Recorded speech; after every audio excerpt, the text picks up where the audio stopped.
Hi everyone, everybody. Good afternoon. Afternoon, sir. Good afternoon. Hi. Afternoon, sir. Um, Afternoon, sir. so, kinsay mag-lead of prayer for Christian? Volunteer lang.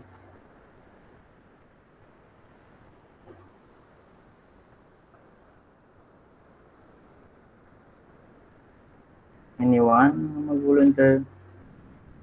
Wala.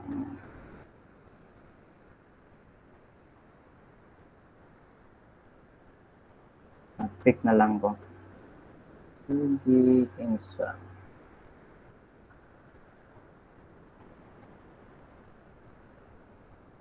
Ikaw na lang, John Paul. Okay lang? Hello?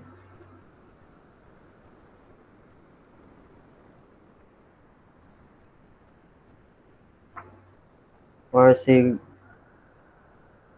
si Christian. Okay lang? Hello?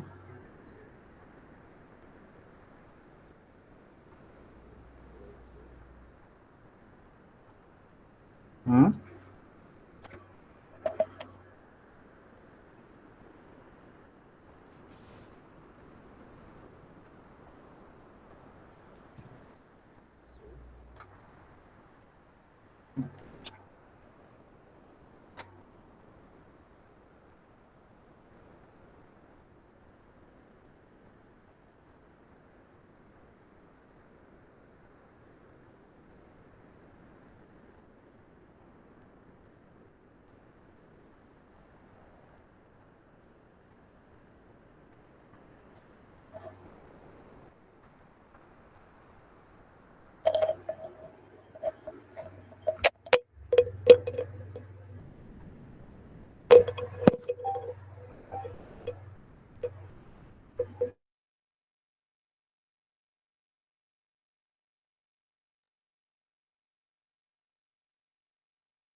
Sorry class na wala akong internet.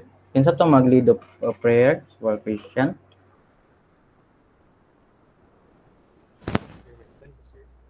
Okay, madungan na.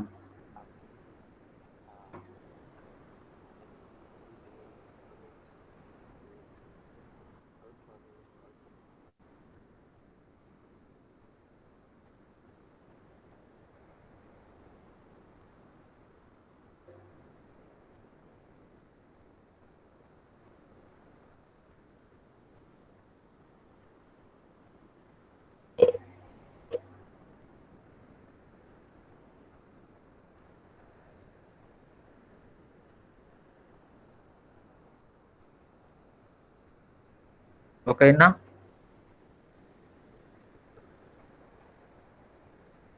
Okay, very good. Ako mag-lead sa Muslim prayer. So, أعوذ بالله من الشيطان الرجيم بسم الله الرحمن الرحيم مالك يوم الدين إياك نعبد وإياك نستعين اهدنا الصراط المستقيم صراط الذين أنعمت عليهم غير المغضوب عليهم ولا الضالين آمين. So, once again, good afternoon, class. Good afternoon, sir. Uh, Good afternoon, sir. okay, naka-lunch ba mo tanan? Yes, sir. Nakaon na ba? Except for the Muslim, kay kanang nag-fasting meron. So, ay mga Muslim din rin, no? Yes, sir. Oh, so nagpasting mo. Yes, sir. Okay, very good. So, last meeting is we talk about mga rocks. Katong mga past few meeting na we talk about rocks. Unsa galing atong three types of rock? Igneous, sedimentary, and metamorphic rocks, sir. Okay, very good. So, so right now we will talk about this so-called igneous, igneous, sorry, weathering. Wait, sa,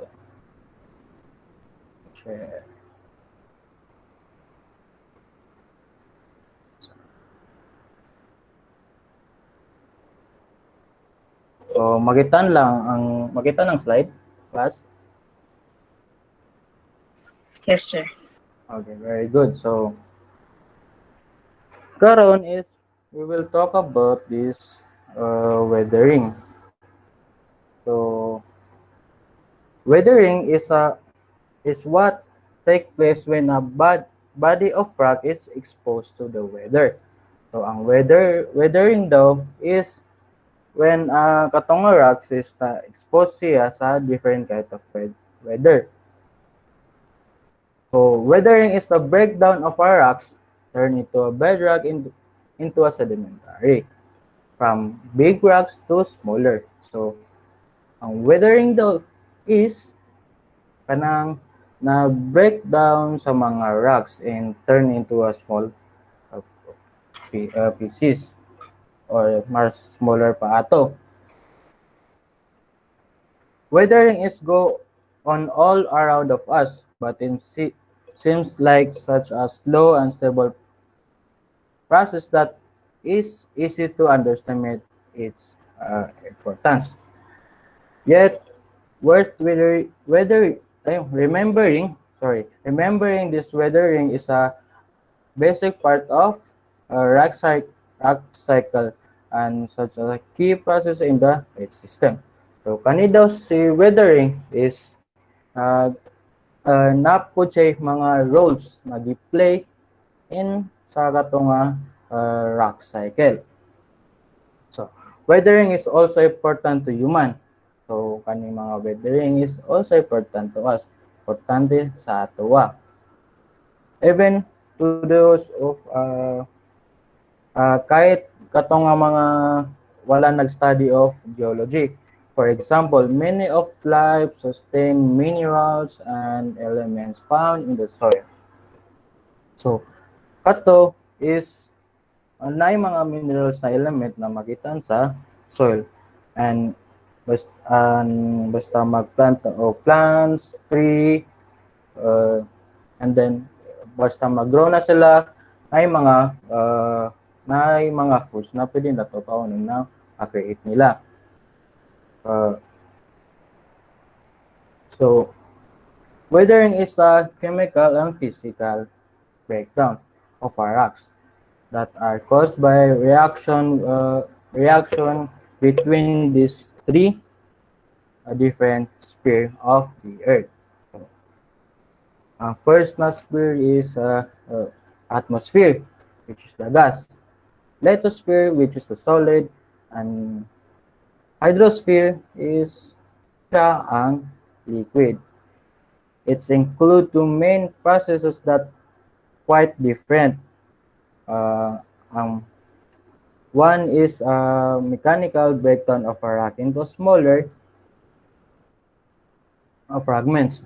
And the other one is kaning gitawag nato na chemical change of the ang gitawag nato na ang chemical weathering. So sa kuan class kanang sa chemistry unsa gali ang physical change and chemical change in your own understanding lang?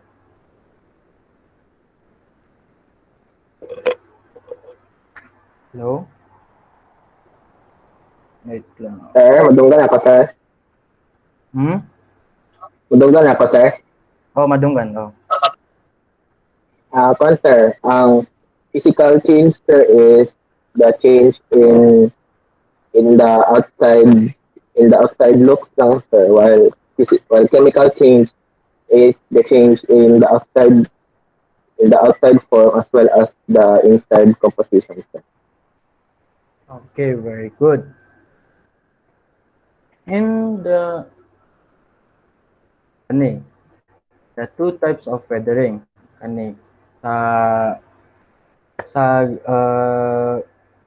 chemistry is nasa like chemical change and physical change.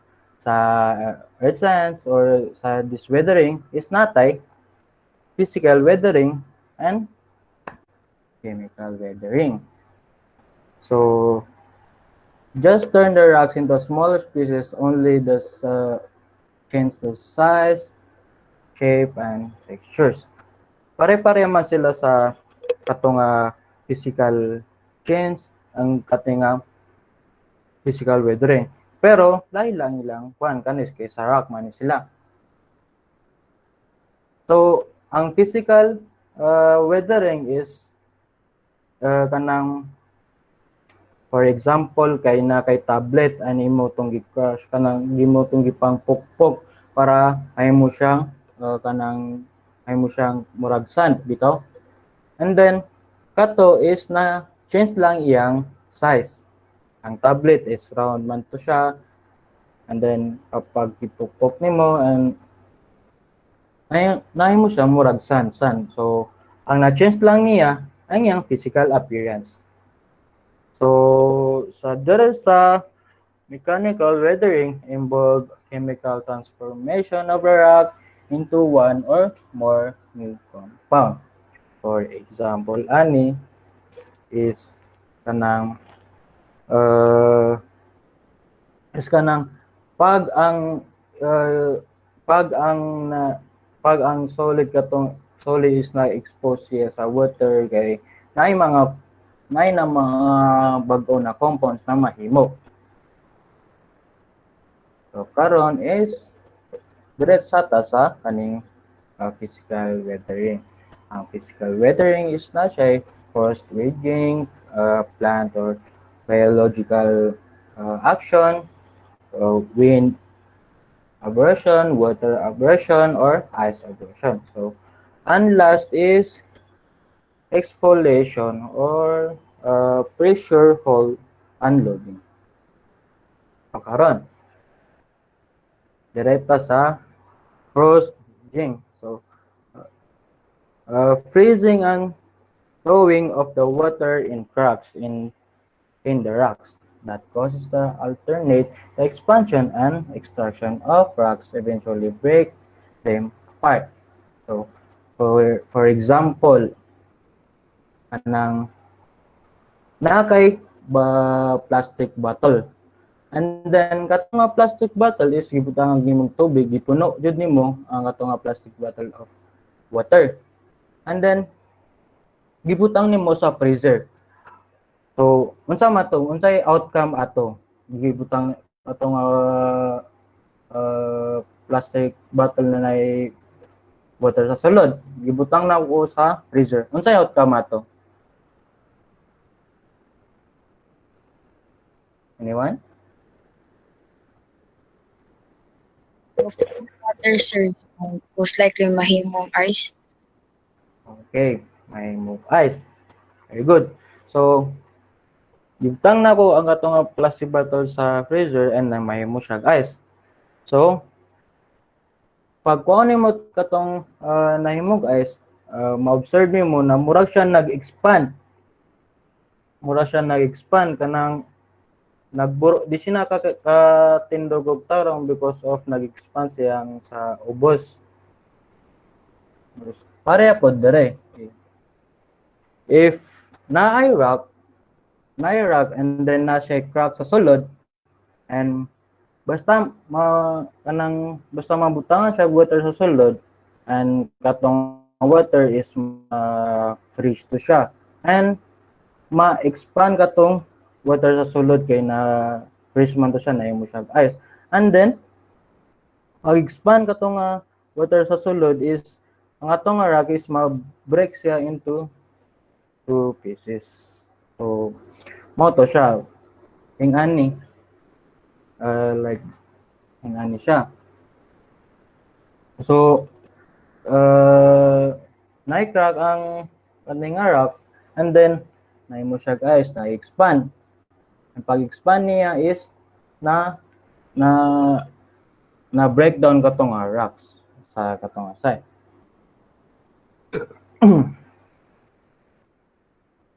So, ato dire sa kadua, which is the action or biological action. So, when a plant grows and the the roots system will increase in the volume and cause the crop in the rock to expand. So, kani is ma-observe na to siya sa mga gawas-gawas if na plant, and then katong plant is surrounded by a rock. Kung katong plant is surrounded by a rock, and then pag katong plant is makadako na siya until na sa yang mga roots is makadako po siya, mo increase po ang kadako till sa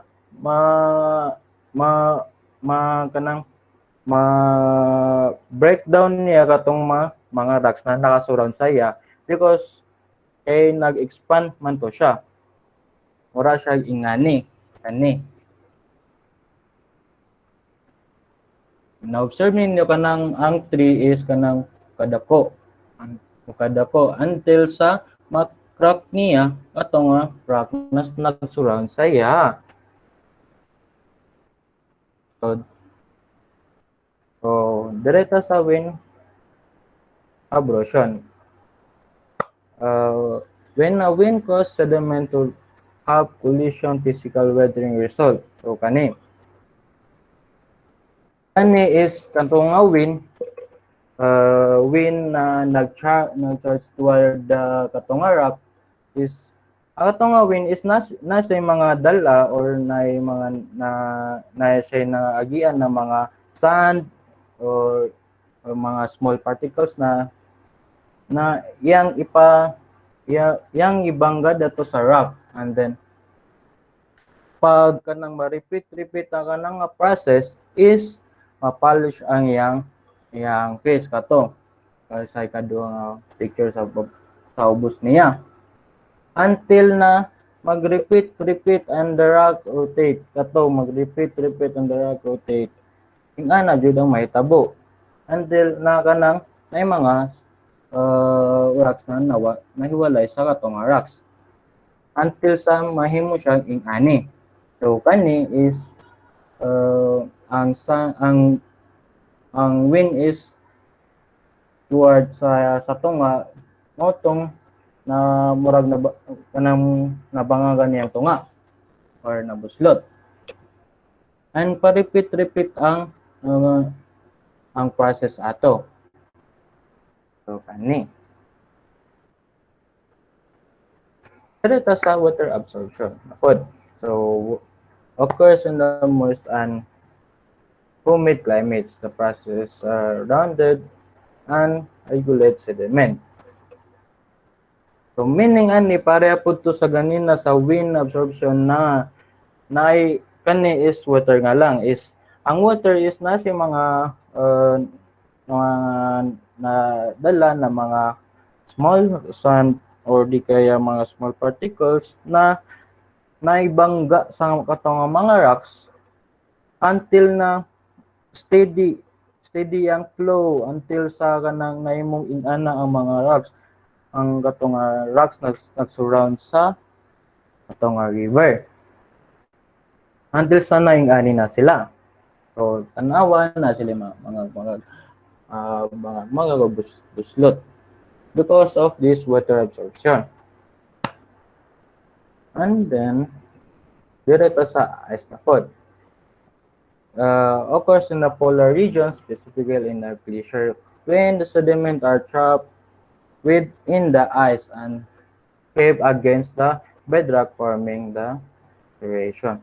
So kani niya example. Kanin sa taas is ice. And then, kapag na-close siya sa ubos, na-close siya sa ubos, ang na siya mga makuha na sa top layer niya na mga small rocks until sa kanang steady na ang kanang process is until sa dagan na yung makuha ang mga rocks until sa ma-break niya katong rocks. So, this is the last part of the physical weathering, which is the exfoliation, pressure, and loading. The decrease in the pressure that result that removal over overlying rock. Top layer are removed, release pressure, and underlying rocks when the process fall apart. So meaning, kanina ay for example is natay rock, and then katong rock is na expose na kanang direct saya ang sunlight or which is the heat. Pagkagabi na pod is ang yung surrounded is bugnaw, and ang katong rock is ang tayang top layer is mabugnaw pod. Pagkagma na pod ingat pod ang may tabo, direct ang sunlight sayaw, which is direct ang heat saya, ang yang top layer is kanang mahat pod because direct ang sunlight saya. Until na pa-repeat ang process until sa makrak ang top layer layer niya. Murag ing ani kani. So pa-repeat ang process until sa nag-expand ang sa sulod na kanang na breakdown ang mga top layer niya. Murag kanang orange bitaw na gikuan nimo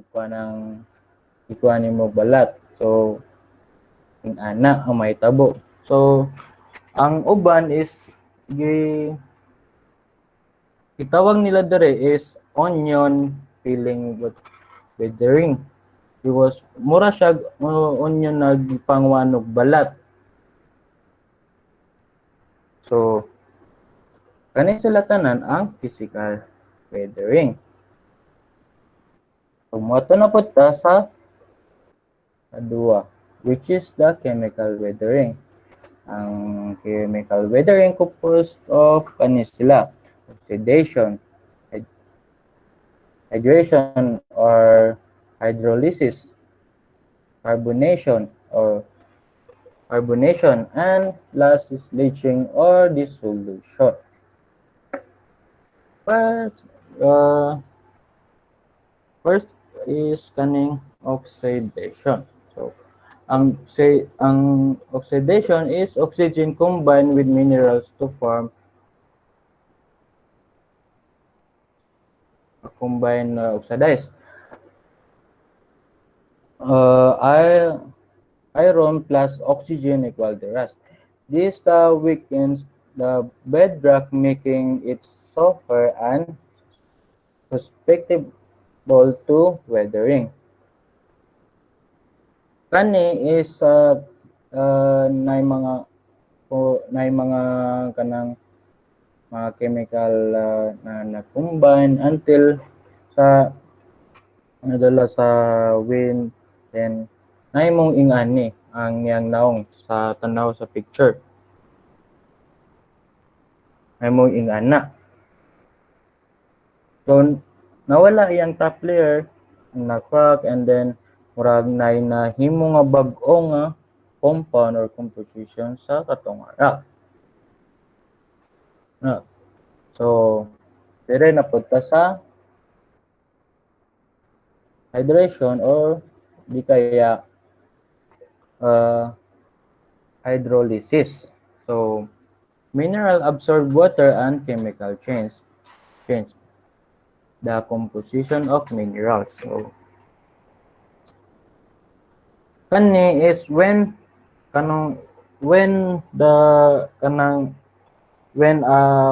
water na when a rocks na na-expose siya sa water until sa ma-absorb ang water ang yung mga minerals.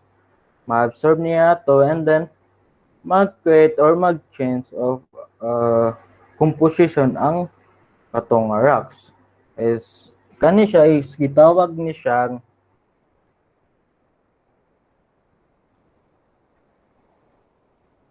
kani nga mga rocks. So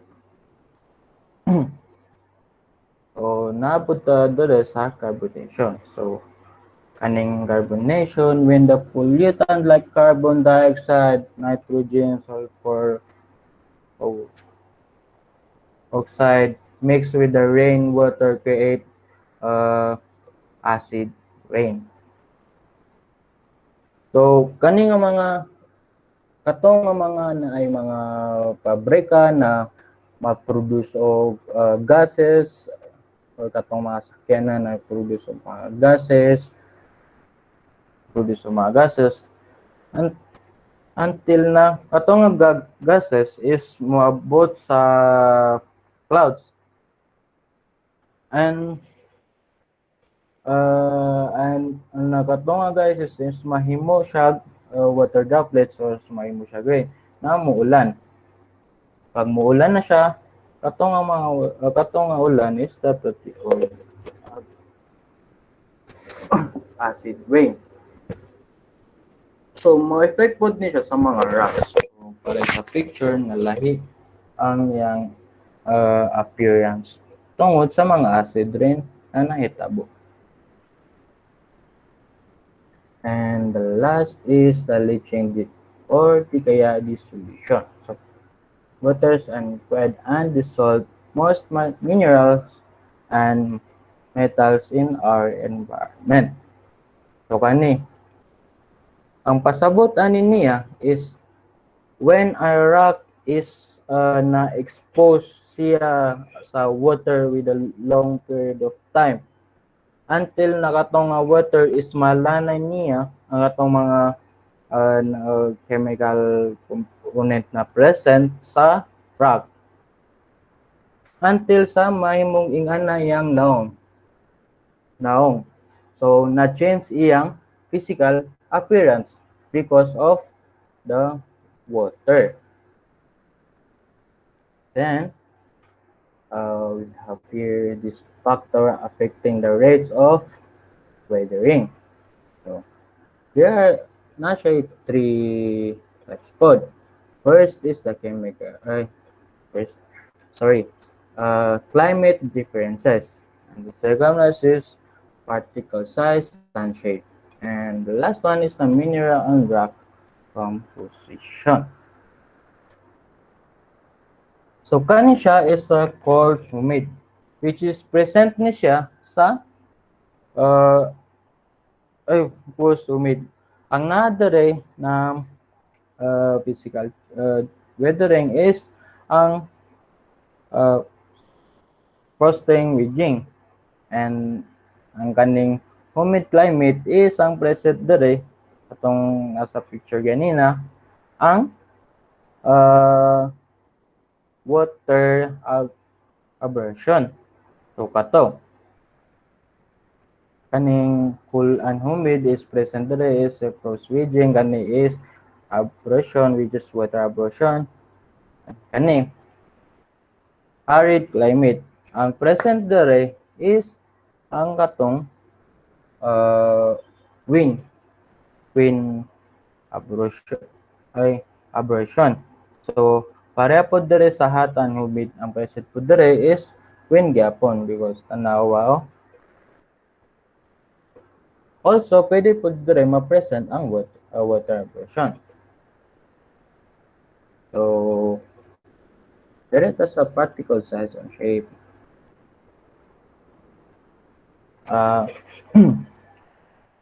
Algora sediment have a more surface area weather at a fast rate. So ingon niya is mas nasa surface area and iyang uh, weathering is a fast rate siya. And then rounded sediment have a less surface area and ang iyang weather rate is decreasing. So pareha to sa may tanin niya sa katunga sa diagram niya. Size of the minerals, large to smallest, and the amount of weathering. And then, nanata sa kaning minerals and rocks composition. So, strong chemical composition. Some rocks are resistant to weathering because of their composition. So, sa nakita nyo sa picture, hard rock siya. So, kani is most likely, kana sila ang ginagamit sa mga balay sa unang panahon because of dili siya dali maguba. So, kana. And then, we have the weak chemical composition. The rock have strong chemical composition are more resistant to weathering. So limestone with rock chemical composition. So soft siya. Pero strong ang chemical composition are resistant po siya sa mga weather. Most likely, kaning nga rock is ginagamit sa katong if na ay mga namatay bitaw and then naigibutang name sa ayang taas. Ana, wala ko kabaloon si tawag ato. So, karon is we study sa kaning weathering. So hindi lang ang rocks ang nag-breakdown, also kita as human. We also feel breakdown, which is broken-hearted, kung broken-hearted ba siya, or failure. When a rock break down into smaller pieces, opens many opportunity. So, pareha po sa ato kung ma-feel tag or broken-hearted or na breakdown ta or natay failure na nahimo nahimo. So, pagkato is nahitabo sa tuwa and naay mga opportunity na mo come out para sa tuwa. So, pareha sa katong mga rocks kung na-breakdown siya into a smaller pieces. So, naay mga white sand or black sand na ginagamit, katong black sand ginagamit sa mga balay. And then katong mga white sand na ginagamit para sa mga decoration o di kaya mga tourist spot nga to. So, murag nga to pud kita. Mga sa mga filter, mga kaning situation. So, na mga opportunity na mo come out. So kanang ayaw i-focus imong kaugalingon dadto. Ayaw i-focus dadto sa imong nahimo nga mali. So, try to look the bright side. Or open kanang mga opportunity na nahimo and try to figure out kung asa ka happy sa katong mga opportunity na open up sa imuha. So, it's a matter of finding lang kung asa ka mas comfortable or asa ka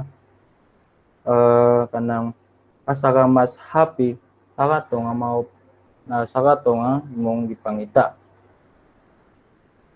So, before I dismiss you, anang mag-play ko video. Ani.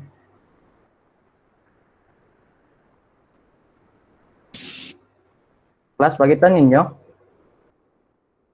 Yes, sir. Yes, sir. Okay.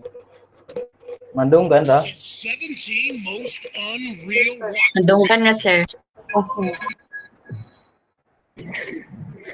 The landscape in the high plateaus of central Anatolia in Turkey make the unreal seem real, especially the fairy chimneys, which are tall rock spires that rise up from the ground as if by magic. These spires were millennia in the making, and their use throughout history seems like something out of a fairy tale. They are a part of a deep and complex underground cave city that people use to hide from invaders. The rock formation is a strange and mysterious rock formation in Saudi Arabia. It's a huge boulder that seems to have been cut down the middle mechanically, but it has been this way for years. It was likely created by some sort of pressure or fault line break. There's even an ancient engraving left on the rock. While it is a beautiful, naturally occurring formation, it also totally looks like a butt. This is a relic from the Ice Age, a rock formation on Mount Tai in the Shandong province of China. It is primarily composed of 3 huge boulders and several smaller ones forming a bridge, seemingly holding each other up with tension. It earned its name of Immortal Bridge because the fact that it has lasted so long, despite looking like it could just come apart at any moment. The marble caves of Chile are a rock formation that is truly unique. What looks like a lone rock outcropping in the middle of the ocean is actually holding a beautiful secret on the inside. At the foot of this giant block of calcium carbonate, waves have been slowly digging away, creating an intricate system of caves that look like a surreal scene from another world. The Arbol De Piedra is a lone standing rock formation in the middle of the Eduardo Alvora Andean Fauna National Reserve in Bolivia. Countless years of erosion have formed this strange-looking rock whose name translates into stone tree. The rock tree stands more than 22 feet tall and is the only descendable landmark in the sand dunes for miles and miles around. Courage Bolton is the name of a boulder located on a mountain called Courage in Norway. The rock is a small boulder of 180 cubic feet glacier deposit wedged in a crevasse. You're probably familiar with pictures like this because it is a super popular tourist spot for photos. It's an easy spot to hike to, but actually getting on the boulder requires you not to be afraid of the 3,228 feet fall right below the platform. Landscape Arch is the longest of the numerous natural rock arches located in the Arches National Park in Utah. It is a naturally occurring bridge and has been called the 5th longest natural arch bridge in the world by the Natural Arch and Bridge Society. And yes, that's a thing. Salar de Uyuni, the world's largest salt flat, is one of the most distinct natural landmarks in the world. The immense plains of salt are viewable from space and are a huge attraction for tourists and photographers. After rainfall, the plains turn into an enormous reflective mirror that creates a surreal landscape. The piles of salt ready for harvest only add to the uncanny imagery. The Giant's Causeway is a huge oceanside area in Northern Ireland, composed of giant interlocking columns of basalt rock. Most of the columns are hexagonal in shape and perfectly fit together, creating a surreal, almost game-like environment. Scientifically speaking, the columns were created by ancient volcanic explosion, but it gains its name from the popular legend that the cliffs were built as a causeway by a giant in ancient times. In the Garden of Gods in Colorado Springs, there's a plethora of beautiful rock formations, but possibly the most iconic of these rocks is Balance Rock, a huge boulder that seems like it could just fall over at any moment. It is destined to fall eventually when erosion or other damages dislodge it from its gripping points. So go and see the Balance Rock before it falls over and becomes just another normal rock. There is another precarious rock, but this seems to be even more impossible. The Balancing Rock in Nova Scotia is believed to be standing for thousands of years. It's about 30 feet tall, and it seems to just be standing straight up out of pure will. This erupting rock is Fly Geyser. an accidental man-made geothermal geyser in Washoe County. The fountain was created in 1964 when people were exploring sources of geothermal energy and accidentally drilled into a well. The well was never capped properly and now has become a geyser that shoots water into the air, creating the ever-growing rock formation around it. It looks like a weird alien structure because of the thermophilic algae that thrive in the high temperatures Fly Geyser generates. Tokanga, aka Split Apple Rock, is a geological rock formation off the coast of South Island of New Zealand. It is a structure made of granite that looks almost like it was deliberately cut in half. This cleft was natural, though, with no help from any humans. What exactly could have cut this boulder in half is a mystery, although theories include water creeping into the rock, freezing, and expanding to break the rock. It's a popular spot for tourists to take the exact same picture photo every year. The Meraki boulders are unusually large and spherical boulders that are spread along the beach on the Otago coast of New Zealand. Local Maori legends explain that the boulders as the remains of eel baskets from the large sailing canoe that brought Maori people to the island hundreds of years ago. These stones are unusually hollow, but sometimes they are filled with calcite and quartz, which makes it look very interesting when they are broken open or exposed. These interesting looking rocks are known commonly as the folding rocks. They are sedimentary limestone layers that once layered horizontally at the bottom of the sea, but tectonic plates pushed them together and forced them upwards. Torgatan is a granite mountain on Torget Island in Norway. As far as mountains go, it looks pretty uncharacteristic and lumpy except for the giant gaping hole right in the middle of it. According to legend, the mountain hole was made by a troll who was chasing a beautiful girl. Knowing he could never catch the girl, he shot an arrow at her, but the troll king threw his hat to save the girl, and that hat turned into the mountain. Sounds pretty legit to me. And now for number one. But first, be sure to subscribe for new videos every day. This abandoned Russian salt mine looks more like a scene from a trippy art house movie. The naturally occurring minerals in the abandoned mine create psychedelic patterns and structures which create unique swirls. While the naturally occurring art in these walls are beautiful, exploring the mines are not without danger. There were hazards of falling, landslides, and low visibility, but it might be worth facing to see this one-of-a-kind place.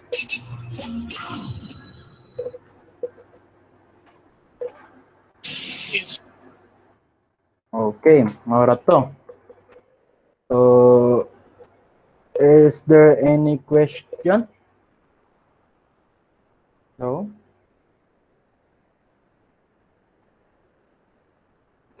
Hello?